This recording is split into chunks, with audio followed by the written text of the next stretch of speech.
జనరల్‌గా నిద్రలేమి అనేది కూడా ఒక అలవాటు కింద మారిపోతుందా? ఎందుకంటే 2 రోజులు వర్క్ టెన్షన్స్ ఉండటం వల్ల 2, 3 రోజులు నిద్రపోలేదనుకోండి సరిగ్గా. సో, ఫోర్త్ డేన ఆ టైంకైతే నిద్ర అయితే రాదు కదా! ఇప్పుడు సో బ్రెయిన్ డ్రై అయిపోతుంది కదా! హ్మ్.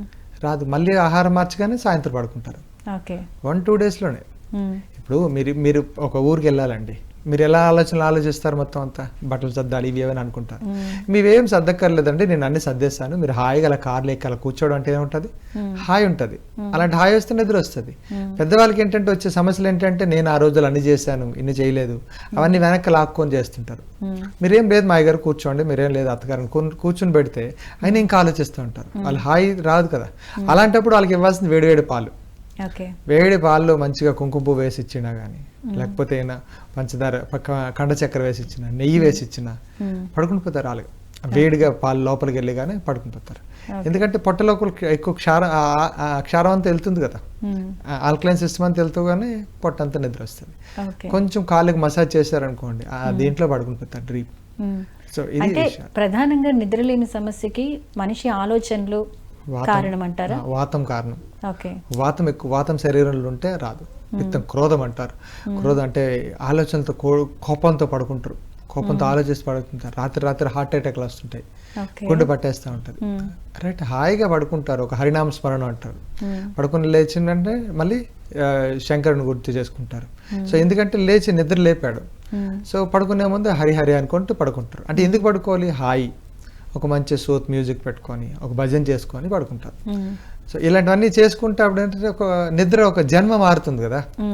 ఏ నిద్రలో చాలా మంది పోతున్నారు, ఆ లిస్టులో మనం లేకుండా ఉండాలి అంటే కొన్ని మార్పులు మనం చేసుకోవాలి అంతే. ఓకే. సో పడుకోబోయే ముందు పాలు తాగటం కానీ, వాటర్ తాగటం కానీ, అంటే వాటర్ కంటెంట్ ఉన్న పదార్థాలను తీసుకోవడం అంటే అదే అక్కడ మార్పింది చూడండి. నేను ఆరప్పుడే చెప్పాను, ఆరప్పుడు ఎక్కువ నీళ్ళు తాగాలి 9 గంటల పడుకుని పోతే. ఎందుకంటే మూత్రం ఇబ్బంది వస్తుంది, రాత్రి నిద్ర అంతా డిస్టర్బ్ అయిపోతుంది. సో అప్పుడు ఏమవుతుంది, మళ్ళీ యూరిన్ ప్రాబ్లమ్స్ అన్నీ వస్తూ ఉంటాయి. అంటే పడుకునే ముందు ఎక్కువ నీళ్ళు తాగడం కాదు, పడుకునే ఒక 3 గంటల ముందు శరీరంలో కఫం చేరాలి. అంటే ఎక్కువ నీరుగా తాగితే పడుకునే ముందు 1 గంట ముందు అయినా యూరిన్ నీట్గా పాస్ చేసిస్తారు, శరీరంలో కఫం చేరుతుంది, నిద్ర నీట్గా వస్తుంది. మరువుగా కరెక్ట్ స్లీప్ అంటే శరీరం ఎప్పుడు చెప్తే అప్పుడు పడుకోవాలి, అంతే కరెక్ట్ స్లీప్ అంటే అంతే. ఇప్పుడు నేను నైట్ వాచ్మెన్స్ అంటాను, వాడికి కరెక్ట్ స్లీప్ ఏది?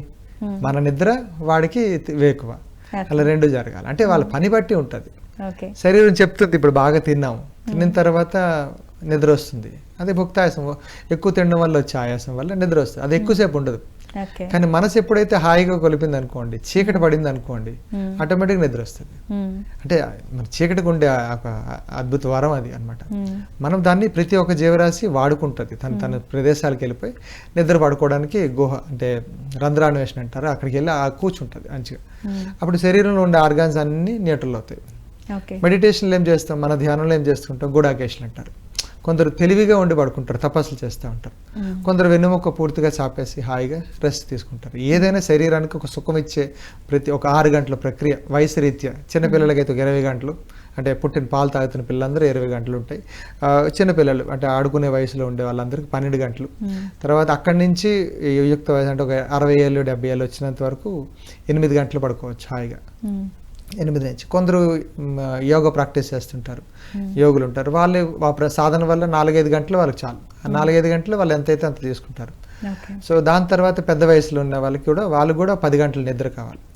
ఊరికే ఆలోచించకుండా వీళ్ళైనంత వరకు ఎక్కువ నిద్రలో పోతే ఏమవుతుందంటే ఆ హార్మోన్స్ లోపల ఉన్న ఆర్గాన్స్ అన్ని నీట్గా నడుస్తూ ఉంటాయి.